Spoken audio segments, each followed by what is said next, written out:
Brice Parrain, dans votre livre De fil en aiguille, vous dites que votre première inquiétude d'ordre philosophique vous est venue par Pascal. Oui. Je dois dire même à ce moment-là que c'est venu à propos des mathématiques. Là, je crois que je ne dirais plus tout à fait la même chose. Enfin, bref, j'étais en seconde. Je crois que c'est l'époque où, si on lit Pascal, on est bouleversé. Et qu'on a besoin de lire Pascal parce qu'on a besoin d'être bouleversé. C'est-à-dire, c'est l'époque où on a commencé à savoir ce que c'est que la mort, et puis par conséquent d'entrevoir ce que c'est que la vie, et qu'il faut y penser. Je crois que le père du Barle n'est pas de votre avis.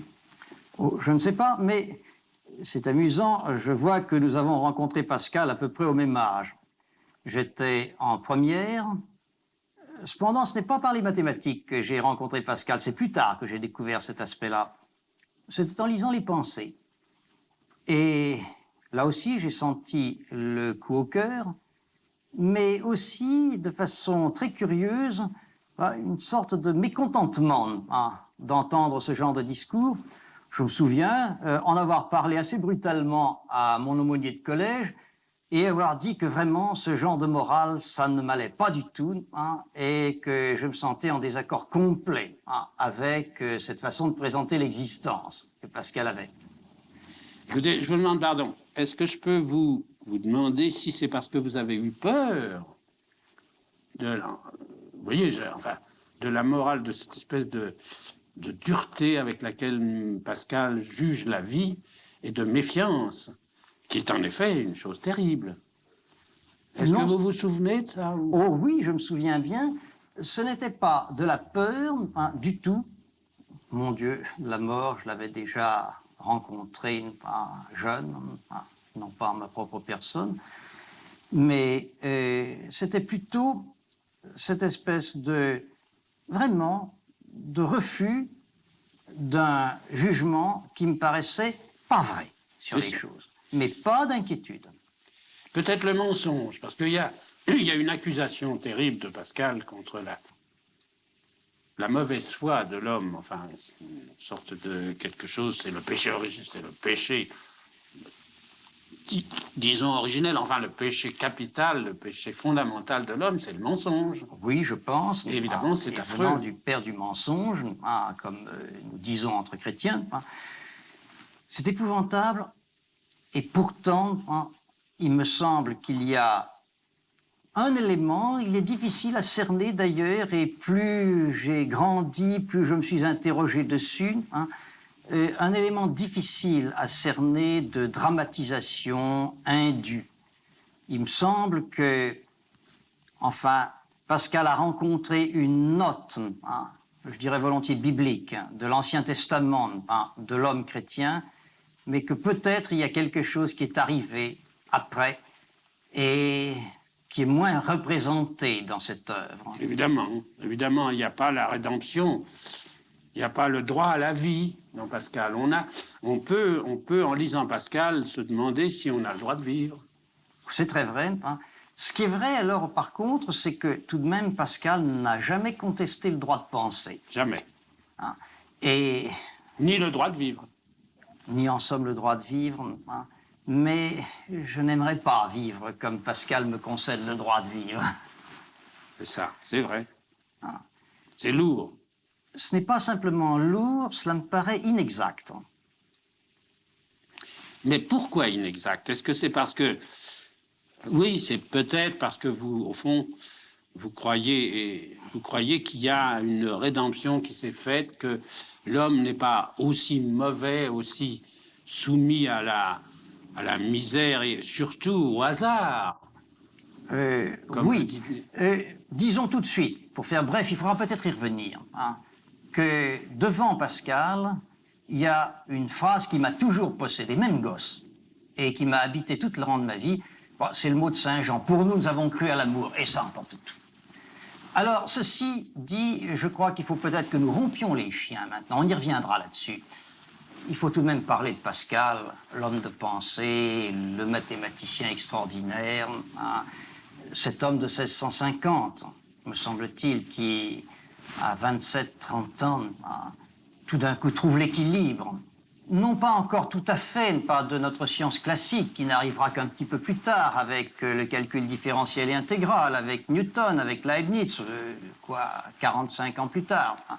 Mais l'homme qui trouve justement l'assiette de cet homme du XVIIe siècle qui sait qu'il a déjà dit à Dieu et au Moyen-Âge et à la Renaissance qu'il est entré dans un monde nouveau, ce monde infini, qui reste encore pour Pascal un certain sujet, pas d'inquiétude, mais enfin qu'il domine, et qui annonce alors l'homme qui, plus tard, arrivera à se placer en face de la planète, de l'univers, peut-être de l'univers en expansion avec ses nébuleuses spirales, et s'interroge alors sur sa situation, sur son rôle et ce qu'il est venu faire, et ce qu'il faut tenter étant homme.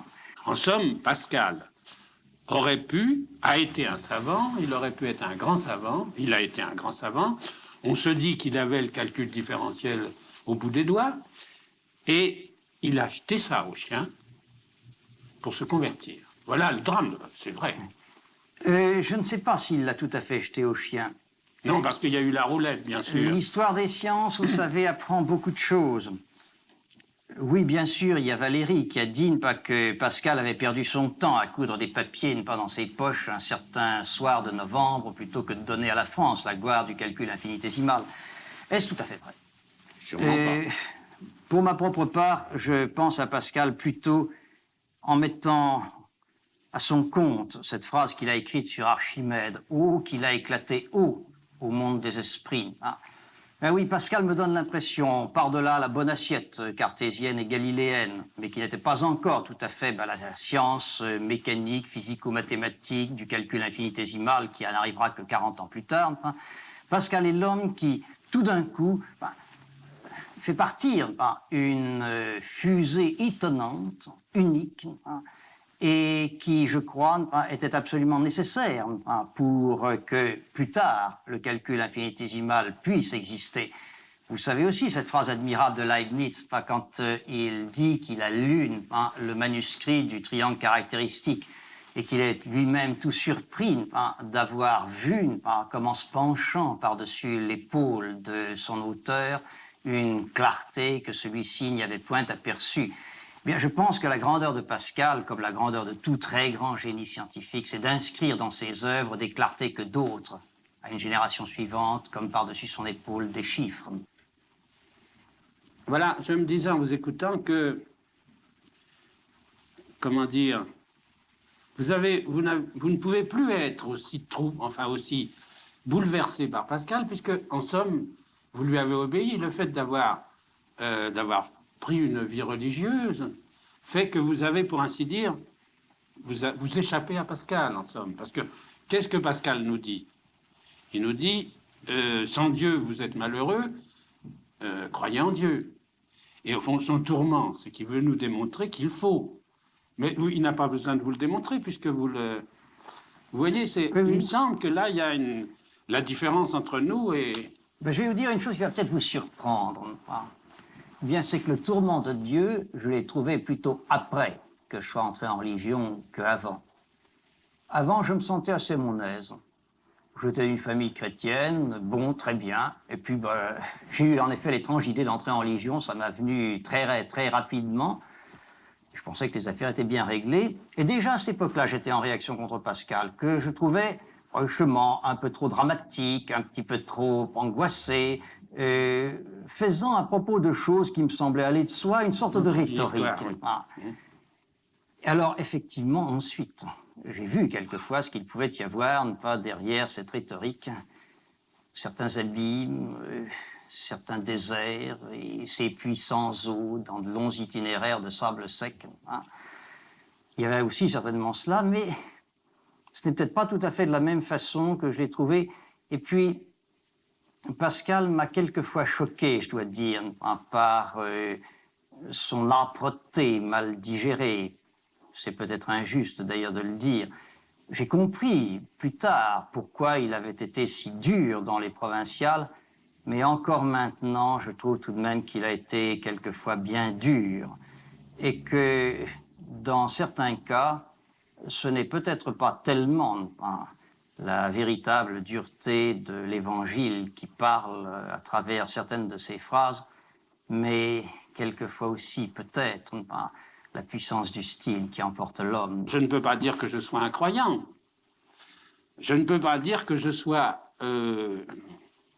aussi croyant, si vous voulez, que si j'étais religieux. Religieux au sens s'ils avaient adopté une vie religieuse. Par conséquent, là, il y a quelque chose où je me sens peut-être plus proche, plus... Car j'ai la même anxiété, la même inquiétude. Je me demande où la raison va là dans tout cela. Je me demande alors s'il ne faut pas essayer de regarder un petit peu justement le Pascal mathématicien qui a découvert et compris, plus profondément même que pendant 2 siècles on ne l'a compris, le calcul des probabilités. Pascal ne disait pas le calcul des probabilités, il disait la règle des parties, et en donnant donc à ce genre de mathématiques la signification d'un geste, à la fois de raison et aussi d'autre chose que la raison telle qu'elle se comprenait traditionnellement dans ce calcul. Et oui, c'est quelque chose, alors là où nous touchons peut-être l'admirable de la rationalité pascalienne, s'il faut encore parler de rationalité, et de Pascal lui-même, car là on est sûr qu'il faut parler de Pascal. Sûrement, oui. Quand il dit travailler pour l'incertain, et on a le sentiment qu'en effet, jusqu'au niveau les plus élevés de l'esprit, pas quel qu'il soit, que cela se concrétise pour lui dans l'option de la foi chrétienne, que ce soit chez n'importe quel homme, il y a cette espèce de moment suprême où on s'avance et où on travaille raisonnablement, mais n'étant pas sûr de réussir pour de l'incertain. C'est peut-être ça qui fait en effet la plus grande grandeur de Pascal. Ce qui me gêne n'est pas du tout cela.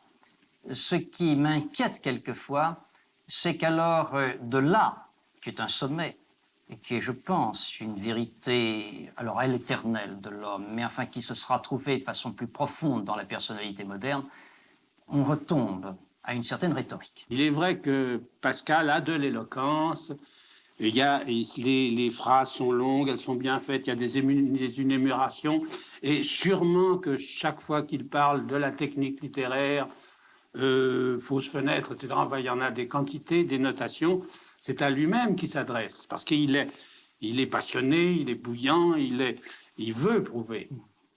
Mais il y a quelque chose de beaucoup plus grave chez lui, c'est ce contact qu'il a avec le réel, et le réel étant presque l'insurmontable, étant l'indémontrable, étant le diable, enfin, ça. Et alors là, il y a quelque chose de, justement, qui dépasse les mathématiques. Malgré tout, s'il faut l'écouter, il a dit, je ne ferai, en 61 ou 62, je ne sais plus, je ferai plus 2 pas pour la géométrie.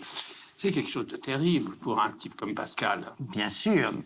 Et c'est pas en l'air, n'est-ce pas, naturellement. Par conséquent, il a voulu toucher quelque chose de plus vrai, de plus réel, de plus fondamental que les mathématiques. Cela, je n'en doute pas. Simplement, eh bien, j'assiste dans Pascal à une sorte de lutte extraordinaire. Je ne la vois d'ailleurs presque nulle part ailleurs, dans notre littérature française. Quelques contemporains peut-être. Entre, disons, le nombre du langage que Pascal découvre et manie parfois avec un art admirable, et puis alors, ce qui est au-delà de tout nombre et que j'appellerais volontiers la grâce, et où tout d'un coup, alors, bien dans un rythme qui se brise, quelque chose de très humble, mais qui est plus grand peut-être que les plus grandes grandeurs apparaît. Il y a quelques-unes de ces phrases où tout d'un coup on sent que la période cède à autre chose. Ça n'est nulle part ailleurs. C'est vrai, c'est vrai.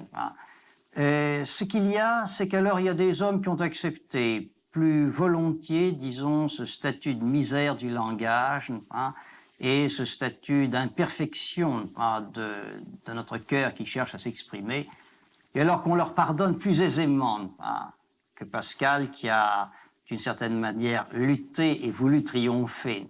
Il est évident que l'impossible, c'est un peu idiot que nous cherchions l'impossible, parce que c'est un peu fou, et puis c'est un peu de l'orgueil, c'est un peu de... Mais d'autre part, comment faire étant homme? C'est vrai. Alors, malgré tout, il a été homme, comme ça, très homme, Il y a tout de même, si vous voulez, encore une chose. Vous voyez, je suis perpétuellement réticent et objecteur et avocat du diable, en effet. Je souffre un peu quand, même avec des gens qui ont des torts graves, eh bien, le style devient une arme, hein, et où un homme, même coupable, est transpercé, pas avec un trait qui le cloue devant la littérature et la postérité. Est-ce que l'on a le droit, hein, de transpercer un homme, même chargé de tort, avec une plume, surtout s'il est admirable? Je trouve qu'il le faut. C'est peut-être même quelque chose qui me touche énormément dans Pascal, c'est cette sorte de violence, si vous voulez, qui passe par-dessus presque ce qui est convenable. Vous vous souvenez de deux choses. Il a dit, je crois que c'est dans... Enfin, je ne sais pas où exactement, mais on n'a pas le droit d'aimer. Une des positions de Pascal, on n'a pas le droit d'aimer. En effet, on a le droit d'aimer que Dieu.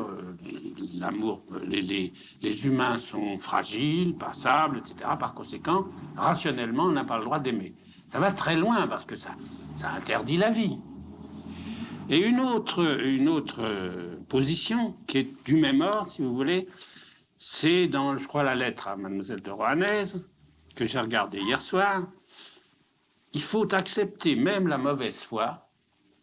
Il ne faut pas se choquer de voir employer la mauvaise foi par l'adversaire, parce que Jésus a subi la mauvaise foi. Et même une démonstration ne peut pas prétendre qu'elle a le droit d'être crue. C'est-à-dire qu'il va jusqu'au fond de la diablerie, de ce qu'il y a de mauvais chez nous, ça, et il le prend, il l'accepte. C'est grand, en ce sens qu'il veut faire un homme, non pas avec l'honnête homme, qu'il avait cru à un moment manier, mais avec le pire des hommes. C'est ça la tâche. Elle est grande, mais est-ce qu'on peut faire quelque chose à moindre prix? Eh bien, je vous répondrai en disant que j'accepte profondément la seconde position de Pascal. Je crois qu'en effet, c'est vrai, il faut faire de l'homme ce qu'il doit être avec ce qu'il est. Hein. Mais alors, justement, ceci me relance avec une force d'autant plus grande contre la première position. Non, on a le droit d'aimer. N'importe qui, n'importe comment. Et pas simplement, je dirais, justement, parce qu'on a le droit que d'aimer Dieu seul et d'aimer, comme on dit, les autres en Dieu. Mais je pense que les circuits de l'amour de Dieu commencent d'abord par l'amour des hommes, des pauvres hommes, et puis ensuite, eh bien, celui qui est Dieu sait mener cette affaire-là où il veut. Non seulement on a le droit, mais je pense qu'on a une sorte d'obligation impérieuse de tous les instants. Et d'ailleurs, ici, peut-être que les contradictoires se rejoignent. Eh bien, voyez, l'obligation impérieuse, je trouve que votre expression est plus juste que le droit. L'obligation, justement, c'est plus terrible que le droit. On n'a pas le droit d'aimer, mais il le faut. Voilà ce que je sens quand je lis Pascal. C'est beaucoup plus grave, si vous voulez, que simplement cet exercice normal de l'amour qui croit être une chose saine et simple et naturelle. Mais non, c'est pas vrai.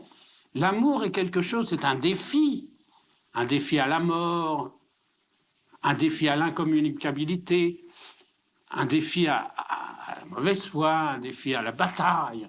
Enfin, il y a là-dedans, si vous voulez, une puissance de contradiction, une affirmation qui, si elle n'est pas simplement bête et orgueilleuse, comme elle serait si elle était uniquement diabolique, est quelque chose qui surpasse tout, qui passe la géométrie. Il me semble tout de même, voyez-vous, que le jeune homme qui se tourne vers sa fiancée, il a le droit d'aimer. Et ensuite vient le reste. Et deuxièmement aussi, voyez-vous, quand on a traversé ce que vous dites, eh bien, il vient un moment où, au-delà de l'obligation impérieuse de l'amour, alors il arrive, oui, le droit d'aimer, et pourrait-on dire le repos de l'amour. Et c'est parce que peut-être Pascal a vécu trop peu pour arriver à cet âge où le droit d'aimer reprend le pas sur l'obligation d'aimer, et où le repos de l'amour devient pas le meilleur des droits, la plus merveilleuse des obligations, et la grande chose de l'homme, que je sens toujours quelque chose d'immense et d'incomplet dans son immensité, que je salue parce qu'immense et à qui je suis reconnaissant d'être incomplet, car peut-être un homme complet, ce serait un abus, et nous sommes tous, pour être incomplets, complétés par le seul Jésus-Christ. Ben moi, vous voyez, je ne suis pas arrivé, j'ai vécu plus que Pascal, et je ne suis pas arrivé au repos là-dessus. Je ne sais toujours pas si j'ai si j'ai le droit, mettons, appelons ça, si on a le droit d'aimer. Je me demande si on n'a pas transformé un petit peu l'authenticité pascalienne en quelque chose d'infiniment plus romantique dans son tragique. Et peut-être alors à certains moments faudrait-il tout de même essayer de resituer l'homme dans ce milieu étonnant des hommes de 1650 qui savent que tout de même une certaine page de l'histoire européenne est tournée, qui vont en commencer une autre, ils ne savent pas où elle les conduit, mais qui ne nous conduit pas simplement au lendemain de la Révolution française, qui nous conduit aujourd'hui où nous avons à faire face à un monde tout entier. Oui, où nous avons besoin de retrouver la rationalité que Pascal avait à garder et que nous avons beaucoup abandonné, à mon avis. Eh bien alors, pourquoi n'entreprendrions-nous pas de travailler pour l'incertain? Mais oui, d'accord.